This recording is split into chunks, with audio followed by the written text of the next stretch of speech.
பாத்திரம். அல்லேலூயா. ஆமாம், ஒரு அல்லேலூயா சத்தமாக சொல்லுவோமா? அல்லேலூயா. ஆமாம், அற்பமான பாத்திரம்.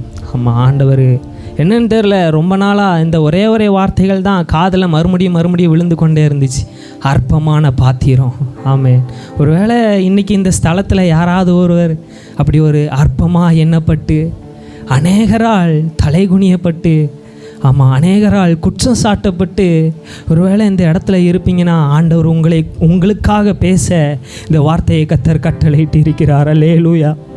ஆமாம், ஆண்டவர் இன்னைக்கு பேசுவாராக. 1 கொரிந்தியரின் புஸ்தகம் எடுத்தவர்கள் வாசிக்கலாம். 1 கொரிந்தியரின் புஸ்தகம் 1ஆம் அதிகாரம் அதனுடைய 27, 28. ஆமே, ஞானிகளை வெட்கப்படுத்தும்படி. ஆமே, ஆமே, ஆமே. அடுத்து 28. அல்லேலூயா. ஆமே, ஆமே, ஆமே, ஆமே, ஆமேன். ஒரு விஷயமாக நாம் எல்லோரும் சேர்ந்து வாசிக்க போகிறோம். 28வது வசனத்தை நாம் எல்லோரும் சேர்ந்து வாசிப்போம். நல்லா சத்தமாக வாசிப்போமா? உள்ளவைகளை அவமாக்கும்படி உலகத்தில் இழிவானவைகளையும் அற்பமாய் எண்ணப்பட்டவைகளையும் இல்லாதவைகளையும் தேவன் தெரிந்து கொண்டார். ஒரு அல்லேலூயா, அல்லேலூயா. ஆமாம், உள்ளவைகளை அவமாக்கும்படி உலகத்தில் இழிவானவைகளையும் அற்பமாய் எண்ணப்பட்டவைகளையும் இல்லாதவைகளையும் தேவன் தெரிந்து கொண்டார். ஆமே, ஒருவேளை இன்னைக்கு இந்த ஸ்தலத்தில் அநேகரால் அற்பமாக எண்ணப்பட்ட ஒரு சிலர் இருப்பீர்களே. ஆனால் ஒரு சிலர் ஒருவேளை அற்பமாக எண்ணப்பட்டவர்களாய் அநேகர்னால குறை சொல்லப்பட்டு தம்பி, நான் அவங்களுக்கு நல்லது தான் தம்பி செஞ்சேன், அவங்களுக்கு என்னால் பண உதவி செய்ய முடியலைனாலும் என்னால் முயன்ற என்னுடைய காரியங்கள், என்னுடைய உதவிகளை நான் அவங்களுக்கு செஞ்ச தம்பி.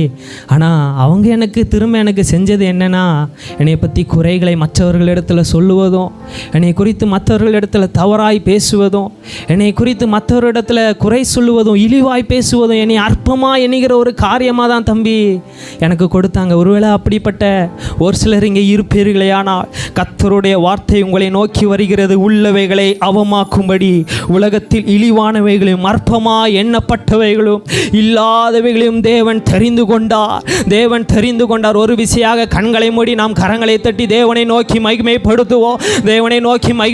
கொஞ்ச நேரமாக கண்களை மூடி அவரை துதிக்க ஆரம்பிங்க. பார்க்கலாம். ஒருவேளை இந்த உலகத்தில் நீங்கள் அற்பமாய் எண்ணப்பட்டு இருக்கலாம், அற்பமாய் எண்ணப்பட்டவர்களாக இருக்கலாம். ஒருவராலும் நீங்கள் மதிப்பிடத்தக்கவர்களாய் இல்லாமல் அற்பமாய் எண்ணப்பட்டவர்களாய் நீங்கள் இருக்கலாம். ஒன்று நினச்சிக்கோங்க, தேவனால் தெரிந்து கொள்ளப்பட்ட பாத்திரம் நீங்களே, தேவனால் தெரிந்தெடுக்கப்பட்ட பாத்திரம் நீங்களே. ஒருவர் உங்களை இழிவாய் பேசுவார்களே, ஆனால் தெரிந்து கொள்ளுங்கள், நீங்கள் தேவனால் தெரிந்து கொள்ளப்பட்ட பாத்திரம். யாராவது உங்களை குறை சொல்லுவார்களே, ஆனால் புரிந்து கொள்ளுங்க, தேவனால் தெரிந்து கொள்ள பாத்திரம் நீங்களே, தேவனால் தெரிந்தெடுக்கப்பட்ட பாத்திரம் நீங்களே. இழிவாய் பேசப்படுவீர்களே ஆனால், அற்பமாய் எண்ணப்படுவீர்களே ஆனால், தேவன் சொல்லுகிற வார்த்தை, என்னால் தெரிந்து கொள்ளப்பட்ட பாத்திரம் நீ அல்லவா, தேவனால் தெரிந்தெடுக்கப்பட்ட பாத்திரம் நீங்களே. ஆமென், ஆமென், ஆமென், ஆமென். அநேக போராட்டத்தோடு இருக்கலாங்க, கண்ணீரோடு கவலையோடு. தம்பி, நான் நினைக்கிறேன் இந்த பிரச்சனை முடியுமா. ஆனால் நான் அநேகர் மத்தியில் ரொம்ப அற்பமாக எண்ணப்படுறேன் தம்பி. அநேகரால் அற்பமாய் எண்ணப்படுகிறேன், அநேகரால் அற்பமாய் குறை சொல்லப்படுகிறேன், எல்லாராலும் இல்லாதவைகளை போல நான் அழைக்கப்படுகிறேன் தம்பி. ஒருவேளை ஆகாரை போல என்ற இடத்துல யாராவது ஒருவர் இருப்பீர்களே. ஆனால் ஆகாரை போல ஆபிரகாமை நம்பி இருந்தீங்க. ஆனால் ஆபிரகாமை நம்பி இருந்ததுனால துரத்தி விடப்பட்ட ஒரு அனுபவம். நீங்கள் நம்பின மனிதர்கள் உங்களை கைவிட்டு இருக்கலாம், நீங்கள் நம்பின மனிதர்கள் உங்களை கைவிட்டு இருக்கலாம். இன்றைக்கி ஆகாரை போல சுற்றி பார்க்குறீங்க, ஒரே வனாந்திரம், பார்க்குற இடம் ஃபுல்லும் வனாந்திரம். கண்ணு கெட்டுற தூரம் வரைக்கும் ஒரு நன்மையும் தெரியலையே தம்பி, கண்ணு கெட்டுற தூரம் வரையில ஒரு நன்மையும் தெரியலையே. பார்க்குற தூரம் முழுவதும் வனாந்திரமான ஒரு இடம், வனாந்திரமான ஒரு இடம், என் பிள்ளை சாகிறதை நான் பார்க்க முடியாது, அம்பெறுகிற தூரத்தில் இருந்து அழுது கொண்டிருக்கிறாயோ ஆகாரே, உன்னை காண்கிற தேவன் ஒருவர் உண்டு, உன்னை காண்கிற தேவன் ஒருவர் உண்டு. ஆகாரே, உன்னை காண்கிற தேவன் ஒருவர் உண்டு. உனக்காக இதோ நீரூற்றை அவர் கட்டளையிடுவாராக, ஒரு நீரூற்றை கர்த்தர் கட்டளையிடுவாராக. வேடிக்கை பார்க்கிறவங்க வேடிக்கை பார்க்கட்டும். இந்த வார்த்தையை பெற்றுக்கொள்ள விருப்பப்படுகிறவர்கள் மாத்திரம் தேவனை ஒரு விசையாக துதிக்க ஆரம்பிங்க. உங்களுக்காக காண்கிற தேவன் உங்கள் பக்கத்திலே நின்று கொண்டிருக்கிறார். உங்களை காண்கிற தேவன் உங்கள் பக்கத்திலே நின்று கொண்டிருக்கிறார். ஓ, நீங்க நம்பினவர்கள் உங்களை கைவிட்டு இருக்கலாம், ஆனால் உங்களை காண்கிற தேவன் உங்கள் பக்கத்திலே, உங்கள் பக்கத்திலே. ஓ, கர்த்தரின் வலது பரிசத்தில் இருக்கிறபடியா நான் அசைக்கப்படுவதில்லை, நான் அசைக்கப்படுவதில்லை. இந்த தேவன் என்றென்றைக்கும் உள்ள சதா காலங்களில் நம்முடைய தேவன். இவர் மரண பரியந்தமும் உங்களை வழி நடத்துவார், இவர் மரண பரியந்தமும் உங்களை வழி நடத்துவார், மரண பரியந்தமும் உங்களை வழி நடத்துகிற தேவன். ஆபிரகாம் உங்களை கைவிட்டு இருக்கலாம், ஆபிரகாம் உங்களை துரத்தி விட்டு இருக்கலாம், நீங்க நம்பின மனிதர்கள் உங்களை அற்பமா எண்ணி இருக்கலாம், ஆனால் உங்களை காண்கிற தேவன், உங்களை காண்கிற தேவன் உன் வலது கையை பிடித்து சொல்லுகிற காரியம், யாக்கோப் என்னும் சிறு பூச்சியே, இஸ்ரவேலின் சிறு கூட்டமே, எதை குறித்தும் பயப்படாதே, எதை குறித்தும் கவலைப்படாதே, நான் உனக்கு துணை நிற்கிறேன், நான் உனக்கு துணை நிற்கிறேன். வார்த்தையை பெற்றுக்கொள்ள விருப்பப்படுகிறவர்கள் மாத்திரம், இந்த வார்த்தையை பெற்றுக்கொள்ள விருப்பப்படுகிறவர்கள் மாத்திரம் தேவனை மகிமைப்படுத்த தொடங்குங்க, தேவனை மகிமைப்படுத்த தொடங்குங்க. இந்த ஆரம்ப நேரத்தில் தேவன் ஒருவரோடு பேசிக்கொண்டிருக்கிறார். ஆகாரே, நீ தனித்து விடப்பட்டவள் அல்ல, நீ தனித்து விடப்பட்டவள் அல்ல. உன்னை காண்கிற தேவன் உன் வலது பரிசத்தில் நின்று கொண்டிருக்கிறார். உன்னை காண்கிற தேவன் இதோ உன் வலது பரிசத்தில் நின்று கொண்டிருக்கிறார். பிள்ளை சாகிறதை நீ பார்க்க மாட்டேன்னு சொல்லிட்டு தூரத்தில் போய் நிற்கலாம். ஓ, பிள்ளை ஏதோ ஒரு காரியத்தை செய்து கொண்டு இருக்கலாம், தேவனுக்கு விரோதமான ஒரு காரியத்தை செய்து கொண்டு இருக்கலாம், நான் பார்க்க முடியாது, என் பிள்ளைய பார்க்க முடியாதுன்னு வந்து இருக்கலாம். ஆனால் உங்கள் பிள்ளையை காண்கிற தேவன் உங்கள் பக்கத்திலே நின்று கொண்டு இருக்கிறார், உங்கள் பக்கத்திலே நின்று கொண்டு இருக்கிறார். ஏன் திரும்ப திரும்ப தேவன் இதையே சொல்ல வைக்கிறார்னு தெரியல. உங்களை காண்கிற தேவன் உங்கள் பக்கத்திலே உண்டு, உங்களை காண்கிற தேவன் உங்கள் பக்கத்திலே உண்டு. நீங்கள் நம்புவீங்களோ நம்ப மாட்டீங்களோ தெரியாது, நிச்சயமாகவே உங்கள் கரத்தை அவர் பிடித்து கொண்டிருக்கிறார், உங்கள் கரத்தை அவர் பிடித்து கொண்டிருக்கிறார், உங்கள் கரத்தை பிடித்து கொண்டிருக்கிறாருங்க. குறை சொல்கிறவங்க சொல்லட்டும், குறை சொல்கிறவங்க சொல்லட்டும். இந்த உலகம் உங்களை அற்பமாக எண்ணிச்சோ, இந்த உலகம் உங்களை குறை சொல்லிக்கிட்டே இருந்துச்சோ, இந்த உலகம் உங்களை இழிவாய் பேசி கொண்டு இருந்துச்சோ, ஆண்டவருடைய கரத்தில் இருக்கிற முத்திரை மோதிரம் நீங்களே, ஆண்டவருடைய கரத்தில் இருக்கிறதான முத்திரை மோதிரம் நீங்களே. சில நேரங்களில் ஆண்டவர் ஏன் தெரியுமா சில சத்துருக்களை உங்கள் வாழ்க்கையில் இருந்தும் பிரித்து போடாமல் இருக்கிறாரு தெரியுமா? ஏன் தெரியுமா தேவன் இன்னும் சில சத்துருக்களை உங்கள் வாழ்க்கையை விட்டு இன்னும் எடுத்து போடாமல் இருக்கிறாருன்னா, காரணம் அவர்கள் கண்களுக்கு முன்பாக உங்கள் தலையை எண்ணெயினால் அபிஷேகம் பண்ணுவதற்கு, உங்கள் தலையை எண்ணெயினால் அபிஷேகம் பண்ணுவதற்கு. நீங்கள் நினைக்கிறீங்க இந்த சத்துரு என்னை விட்டு போக மாட்டேங்கிறான், என்னை அற்பமாக எண்ணுகிறான், என்னை பற்றி குறை சொல்லிக்கிட்டே இருக்கிறான். ஒன்று நினச்சிக்கோங்க, அவர்கள் கண்களுக்கு முன்பாக உங்களை மேன்மைப்படுத்தும்படியாகவே சில ஆமான்களை உங்கள் மத்தியில் தேவன் வைத்திருக்கிறதற்கு காரணம் அந்த ஆமானுக்கு முன்பாகவே உங்கள் தலையை எண்ணெயினால் அபிஷேகம் செய்வதற்கு, உங்கள் தலையை எண்ணெயினால் அபிஷேகம் செய்வதற்கு. ஆமென் அப்பா, ஆமென், ஆமென். கரங்களை உயர்த்தி சத்தமாய் ஆமென், ஆமென். கர்த்தர் நம்மோடு கூட பேசி கொண்டிருக்கிறார். ஆமென். விசுவாசிக்கிறேங்க சத்தமாய். அல்லேலூயா, ஆமென். தியானிக்கும் பொழுது கர்த்தர் ஒரு காரியத்தை கற்றுக்கொண்டார். உள்ளவைகளை அவமாக்கும்படி உலகத்தில் இழிவானவைகளையும் அற்பமாய் எண்ணப்பட்டவைகளையும் இல்லாதவைகளையும் தேவன் தெரிந்து கொண்டார். ஆமே, ஆமாம். ஏங்க, மற்றவங்களால் நிறைய அற்பமாக எண்ணப்பட்டு இருக்கலாங்க, எல்லாராலையும் புறக்கணிக்கப்பட்டு இருக்கலாம். குடும்பத்தின் மத்தியில், உறவுகள் மத்தியில், நண்பர்கள் மத்தியில் ஏதோ அவங்க ஒரு வார்த்தையை போட்டுட்டாங்க தம்பி, அவங்க என்னை ஒருமானி பேசிட்டாங்க தம்பி, அற்பமாக எண்ணப்பட்டு இருக்கலாங்க. அவமானத்தின் மத்தியில் இருக்கலாம், நிறைய பேரால் இழிவாய் பேசப்பட்டு இருக்கலாம். ஆனால் தேவன் உங்களை தெரிந்து கொண்டு இருக்கிறார், தேவன் உங்களை தெரிந்து கொண்டு இருக்கிறார். எடுத்தவர்கள் வாசிக்கலாம். நம்ம ஒரே நபரை மாத்திரம் பார்த்துவிட்டு ஜெபிக்க போகிறோம். வேதத்திலிருந்து ஒரே நபர், அற்பமாக எண்ணப்பட்டவன், ஆமாம், புறக்கணிக்கப்பட்டவன், அவன் ஆசீர்வதிக்கப்படுவது அவனுடைய தகப்பனுக்கே பிரியமில்லாமல் இருந்தது. அந்த ஒரே நபரை மாத்திரம் பார்த்துவிட்டு நாம் ஜெபிக்க போகிறோம். ஆதியாகமத்தின் புஸ்தகம்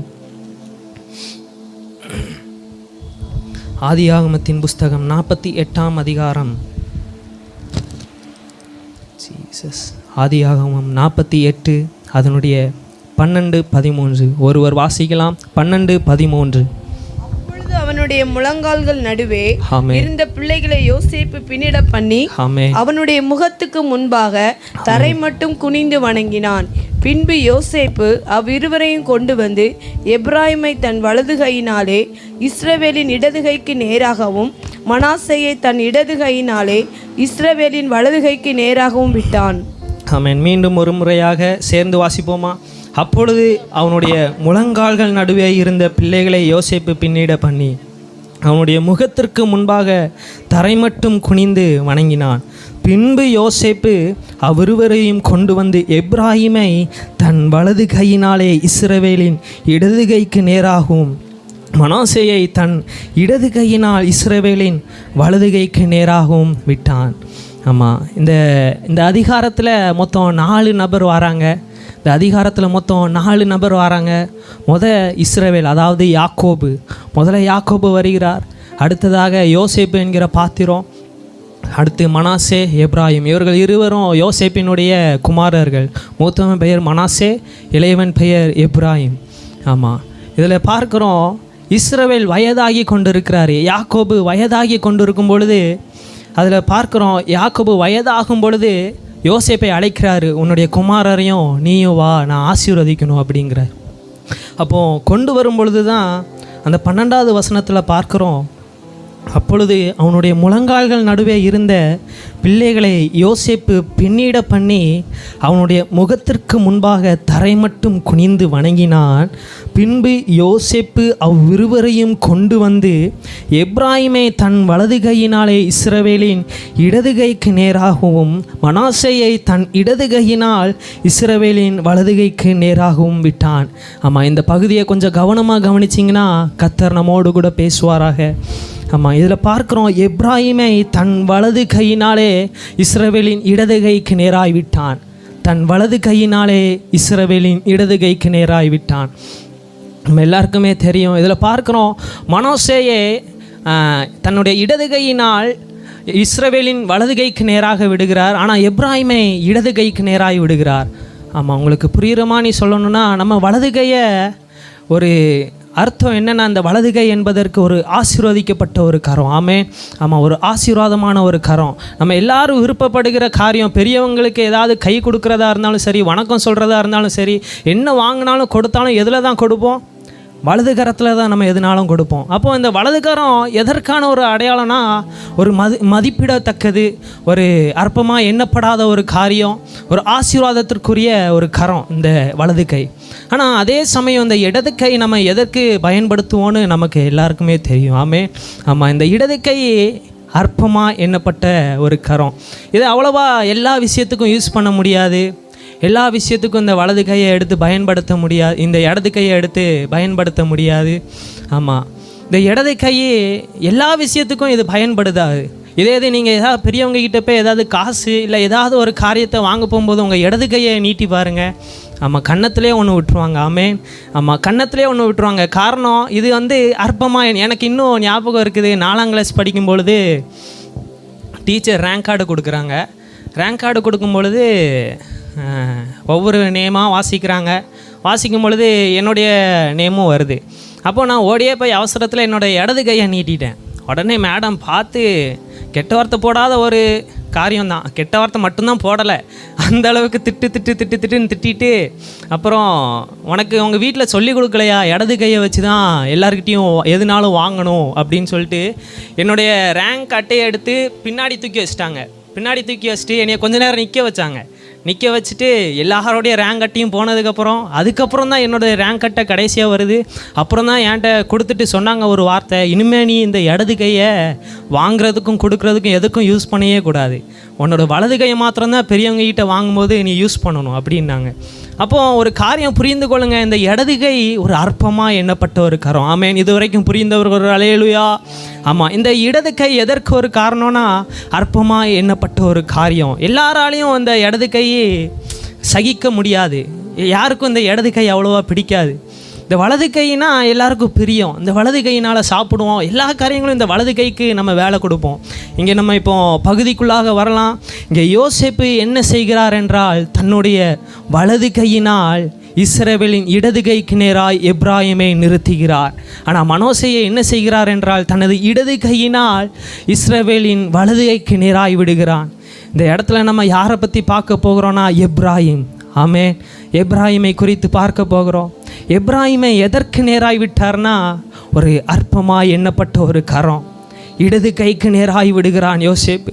இன்றைக்கு கூட ஒரு சிலரை குறித்து தேவன் சொல்லுகிற வார்த்தை, ஒரு சிலர் நீங்கள் உங்களை எப்படி வச்சுருக்கிறாங்கன்னா ஒரு அற்பமாக எண்ணப்பட்ட ஒரு ஸ்தானத்தில், ஒரு சிலர் உங்களை எப்படி வச்சுருக்கிறாங்கன்னா ஒரு அற்பமாக எண்ணப்பட்ட ஒரு ஸ்தானம், உங்கள் குடும்பத்தை எப்படி வச்சுருக்கிறாங்கன்னா அற்பமாக எண்ணப்பட்ட ஒரு ஸ்தானம் பிடிச்சு தூக்கிட்டு அங்கே வந்து வச்சுருவாங்க.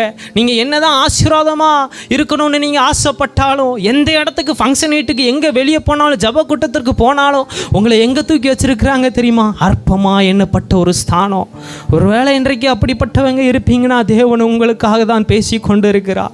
அற்பமாக எண்ணப்பட்ட ஒரு ஸ்தானத்திற்கு இழுத்து கொண்டு யோசேப்பு விடுகிறானா மனோசேயை தன்னுடைய இடது கையினால் இஸ்ரவேலின் வலது கைக்கு நேராய் விடுகிறான். இதோடைய இந்த சாப்டரை வாசிக்கும் பொழுது என்னுடைய மனநிலைமை ஃபுல்லும் எப்ராஹிமுடைய மனசு மேலே தான் இருக்குது. எப்ராஹிமுக்கு அந்த நேரம் எப்படி இருந்திருக்கும்?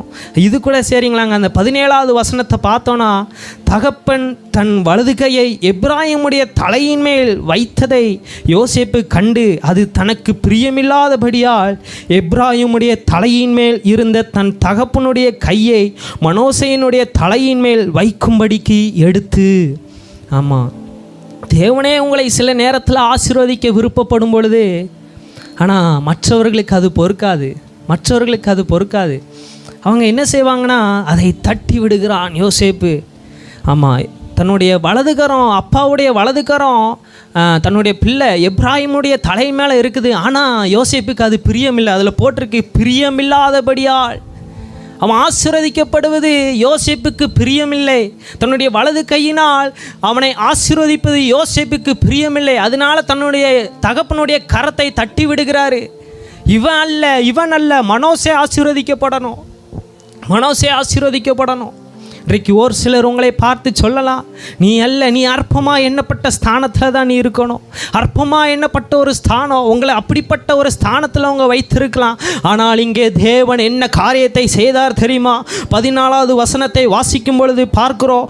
அப்பொழுது இஸ்ரவேல் மனமறிய தன் வலது கையை நீட்டி இளையவனாகிய எப்ராஹிமுடைய தலையின் மேலும் மனோசே மூத்தவனாய் இருந்தும் தன் இடது கையை மனோசேயினுடைய தலையின் மேலும் வைத்தான். கொஞ்ச நேரம் கண்களை மூடி அவரை ஸ்தோத்தரிக்க ஆரம்பிங்க.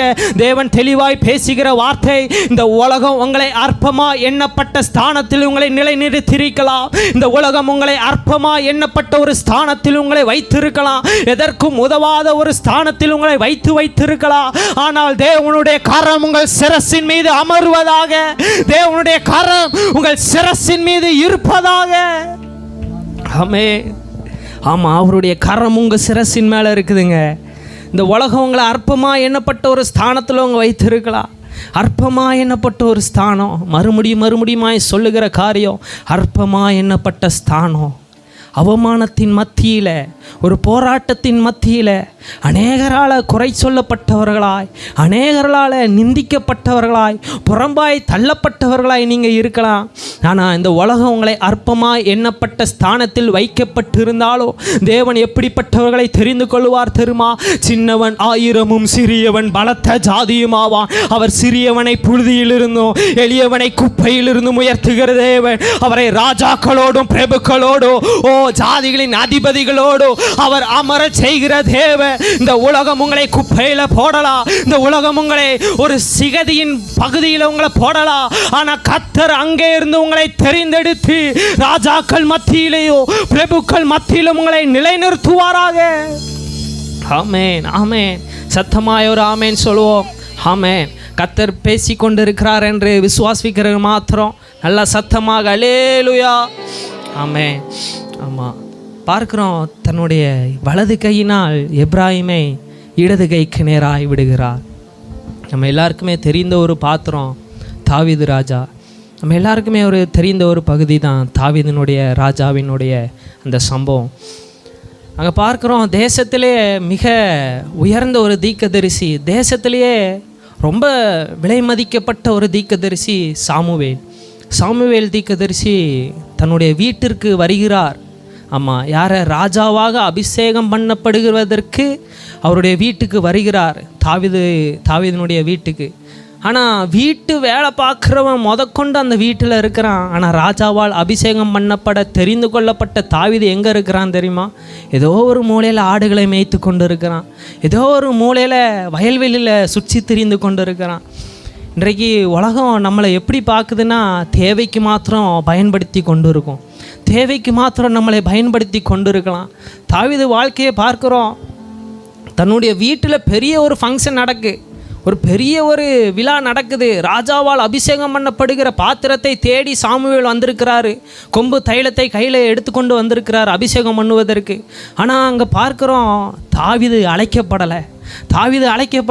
தாவீது ஏதோ ஒரு மூலையில் ஆடுகளை மேய்த்து கொண்டு இருக்கிறான், வீட்டு வேலை பார்க்குறோம் முதற்கொண்டு வீட்டில் இருக்கிறான். ஆனால் தாவீது அழைக்கப்படலை. காரணம் தாவீது அற்பமாக எண்ணப்பட்டான், எல்லாராலும் புறக்கணிக்கப்பட்ட ஒரு தாவீது.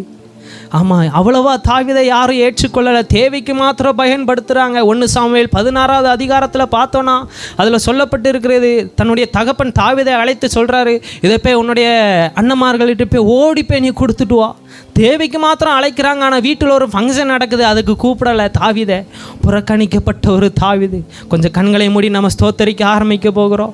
கொஞ்சம் நேரம் கண்களை மூடி அவரை நோக்கி பேச ஆரம்பிங்க பார்க்கலாம். இன்றைக்கு நீங்கள் புறக்கணிக்கப்பட்டவர்களாக இருக்கலாம். ஒரு தாவீதை போல ஏதோ ஒரு மூலையில் நீங்கள் நின்று கொண்டு இருக்கலாங்க. அற்பமாக எண்ணப்பட்ட ஒரு ஸ்தானத்தில் நீங்கள் இருக்கலாம். ஏதோ ஒரு எல்லாராலையும் புறக்கணிக்கப்பட்டு குற்றம் சாட்டப்பட்டு இழிவாய் பேசப்பட்டு அவமானத்தின் மத்தியில் நிந்தனையின் மத்தியில் நீங்கள் நின்று கொண்டு இருக்கலாம். தாவீதினுடைய மனநிலைமையை நினச்சி பாருங்க, கொஞ்சம் எப்படி இருந்திருக்கும். வீட்டு வேலை செய்கிறோம் முதற்கொண்டு அந்த வீட்டில் இருக்கிறானா. தாவீது அழைக்கப்படலை. காரணம் அற்பமாக எண்ணப்பட்டான் தாவீது. எல்லாராலும் புறக்கணிக்கப்பட்ட ஒரு தாவீதா இன்றைக்கு ஒரு சிலர் இங்கே இருப்பீர்களே. ஆனால் தாவீதே அழைக்கப்பட்டவர்கள் அநேகராக இருக்கலாம். ஆனால் தெரிந்து கொள்ளப்பட்டவன் நீ மாத்திரமே. அழைக்கப்பட்டவர்கள் அங்கே கூடாரத்திலே வாசம் செய்து கொண்டிருக்கலாம். ஆனால் தெரிந்து கொள்ளப்பட்ட பாத்திரம் நீ அல்லவா. எண்ணெயின் அபிஷேகம், அந்த கொம்பு தைலத்தின் அபிஷேகம் சிலருடைய சிரசின் மீது ஊற்றப்படுவதாக இயேசுவின் நாமத்தினாலே. அப்படிப்பட்ட பகுதியிலே யாராவது இருப்பீர்களே, ஆனால் இந்த நேரத்தில் ஒரு சாமுவேல் இந்த இடத்துல உலாவி கொண்டிருக்கிறார். அந்த கொம்பு தைலத்தை அந்த அழைக்கப்பட்டவர்களுடைய சிரசின் மீது ஊற்றப்படல, ஏதோ ஒரு மூலையில் அற்பமா எண்ணப்பட்ட தாவீதினுடைய சிரசின் மீது ஊற்றப்பட்டது. இன்றைக்கு இந்த உலகம் உங்களை அற்பமா எண்ணி புறம்பான இருளில் பள்ளத்தாக்குல உங்களை தள்ளி விட்டிருக்கலாம். ஆனால் ஆண்டவர் சொல்லுகிறார், நீ பள்ளத்தாக்கிலே நீ பாதாளத்திலே படுக்கை போட்டாலும் நான் அங்கேயும் இருக்கிறேன். ஆமென், ஆமென், ஆமென், ஆமென். அப்பா உமக்கு ஸ்தோத்திரம் அப்பா. தாவீது புறக்கணிக்கப்பட்டவன் தான், அற்பமாக எண்ணப்பட்ட ஒரு பாத்திரம் தான். அழைக்கப்பட்டவங்க நிறைய பேர், ஆனால் தெரிந்து கொள்ளப்பட்டவனை நோக்கி தான் கர்த்தருடைய கரம் இருக்கும். தெரிந்து கொள்ளப்பட்டவனுடைய சிரசை தான் கர்த்தருடைய கண்கள் நோக்கி பார்க்கும். அவனுடைய கண்களை தான் தேவன் நோக்கி பார்த்து கொண்டு இருக்கிறார். அழைக்கப்பட்டவங்க ஜாலியாக வீட்டில் இருக்கலாங்க, அழைக்கப்பட்டவங்க ஜாலியாக ஏதோ ஒரு இடத்துல இருக்கலாம். ஆனால் தெரிந்து கொள்ளப்பட்ட தாவீதே ஏதோ ஒரு மூலையில் தம்பி நான் அழுகிறதுக்கு இடம் தேடி அலைஞ்சிட்டு இருக்கிறேன் தம்பி, எங்கே போனாலும் அழுக தான், படுக்கை அறைக்கு போனால் அழுக, ஏதோ சமையல் அறைக்கு போனால் அங்கேயும் அழுக, யாரும் இல்லாத இடமா பார்த்து அங்கேயும் அழுது கொண்டு இருக்கிற தாவீதுக்களே, கர்த்தர் உங்களை தான் தெரிந்து கொண்டு வைத்திருக்கிறார். காரணம் என்ன தெரியுமா? உள்ளவைகளை அவமாக்கும்படி தேவன் உலகத்தில் இழிவானவைகளையும் அற்பமா எண்ணப்பட்டவைகளையும் இல்லாதவைகளையும் தேவன் தெரிந்து கொண்டா. கொஞ்ச நேரமாக கரங்களை தட்டி தேவனை மகிமைப்படுத்துங்க, தேவனை மகிமைப்படுத்துங்க. யாரையும் பார்க்க வேண்டாம். கொஞ்ச நேரமாக வார்த்தையை பிடித்து கொண்டவர்களாய் அப்பா நான் அவமானமாக்கப்பட்டதற்கு இதுதான் காரணமா? நான் அவமானமாக்கப்பட்டதற்கு இதுதான் காரணமா? இன்றைக்கு நீங்கள் அற்பமா எண்ணப்பட்டு இருக்கலாம், அநேகராய் இழிவாய் பேசப்பட்டு இருக்கலாம், குற்றம் சாட்டப்பட்டவர்களாய் இருக்கலாம், ஊழியத்தை குறித்து குற்றம் சாட்டப்பட்டவர்களாய் இருக்கலாம். காரணம் நீங்கள் தேவனால் தெரிந்தெடுக்கப்பட்ட பாத்திரோ, நீங்கள் தேவனால் தெரிந்து கொள்ளப்பட்ட பாத்திரோ. தாவீதே ஏதோ ஒரு மூலையில அழுது கொண்டு இருக்கலாம், ஆனால் தேவனுடைய கரம் உன்னை நோக்கி வரும், தேவனுடைய கரம் உன்னை நோக்கி வரும். ஓ மோசேயே திக்குவா என்று நீ உளறி கொண்டு இருக்கலாம், இல்ல தேவனால் தெரிந்தெடுக்கப்பட்ட பாத்திரம் நீ அல்லவா, தேவனால் தெரிந்தெடுக்கப்பட்ட பாத்திரம் நீ அல்லவா. அவர் சிறியவனை புழுதியில் இருந்தும் எளியவனை குப்பையிலிருந்தும் உயர்த்துகிற தேவன்.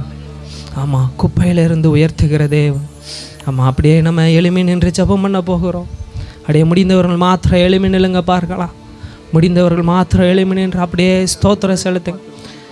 அப்படியே நீங்கள் ஸ்தோத்திரம் செலுத்துங்க பார்க்கலாம், ஸ்தோத்திரம் செலுத்துங்க. அப்படியே இந்த வார்த்தைகளை கேட்டவர்கள், தேவனினோடு கூட பேசினார், தேவனினோடு கூட இடைப்பட்டார்னு சொல்லுகிறவர்கள் மாத்திரம் நீங்கள் மாத்திரம் அவரோடு பேச ஆரம்பிங்க, அவரோடு பேச ஆரம்பிங்க. ஆண்டவரே, நான் அற்பமாக எண்ணப்பட்டவன், எல்லாராலையும் புறக்கணிக்கப்பட்டவன், ஆகாரை போல வனாந்தரமான ஒரு இடத்துல இருக்கலாம். காண்கிற தேவன் உங்களோடு கூட உண்டு. இன்னைக்கு உலகத்தினால் அற்பமாக எண்ணப்பட்ட ஸ்தானத்தில் உங்க வைத்திருக்கலாம். உலகம் உங்களை அற்பமாக எண்ணலாம், உலகம் உங்களை பற்றி குறை சொல்லலாம், உலகம் உங்களை இழிவாய் பேசலாம். ஆனால் கர்த்தருடைய கரத்தில் இருக்கிற முத்திரை மோதிரம் நீங்களே, கர்த்தருடைய கரத்தில் இருக்கிறதான முத்திரை மோதிரம் நீங்களே. சிலர் உங்களை பற்றி அவமானமாய் பேசும் பொழுது நினச்சிக்கோங்க, அவர்கள் கண்களுக்கு முன்பாக தான் கர்த்தர் உங்களை உயர்த்த போகிறார், அவர்கள் கண்களுக்கு முன்பாக தான் கர்த்தர் உங்களை மேன்மைப்படுத்த போகிறார்.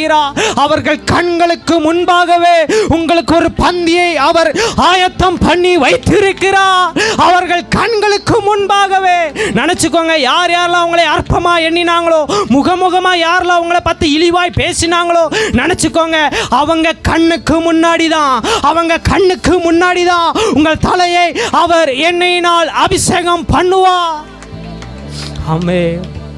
கடைசியாக 2 கரத்தை உயர்த்தி, உடைந்த பாத்திரம் என்று நீர் எவரையும் சொல்லுவதில்லை, உடைந்த பாத்திரம் என்று நீர் எவரையும் சொல்லுவதில்லை, ஒன்றுக்கும் உதவாதோர் என்று நீர் எவரையும் சொல்லுவதில்லை, ஒன்றுக்கும் உதவாதோர் என்று நீர் எவரையும் சொல்லுவது.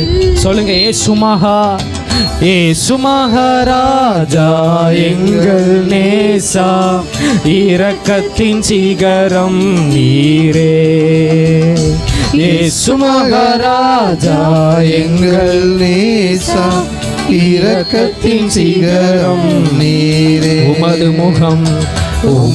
முகம் நோக்கி பார்த்தவர்கள் வெட்கப்பட்டு போவதில்லை,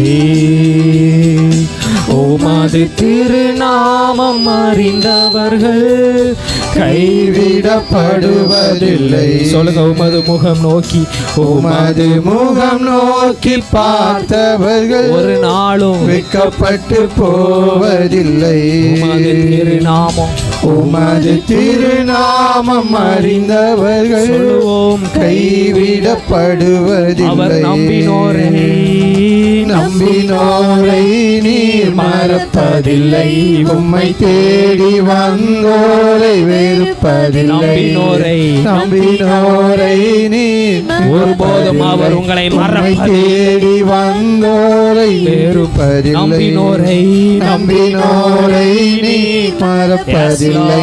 உம்மை தேடி வந்தோரை வெறுப்பதில்லை. நம்பினோரை நீர் மறப்பதில்லை. உம்மை தேடி வந்தோரை வெறுப்பதில்லை. நம்பினோரை நீர் மறப்பதில்லை. உம்மை தேடி வந்தோரை வெறுப்பதில்லை. ஏழைகளின் பல நீரே, எளியோரின் நம்பிக்கை நீரே. ஏழைகளின் பல நீரே, எளியோரின் நம்பிக்கை நீரே.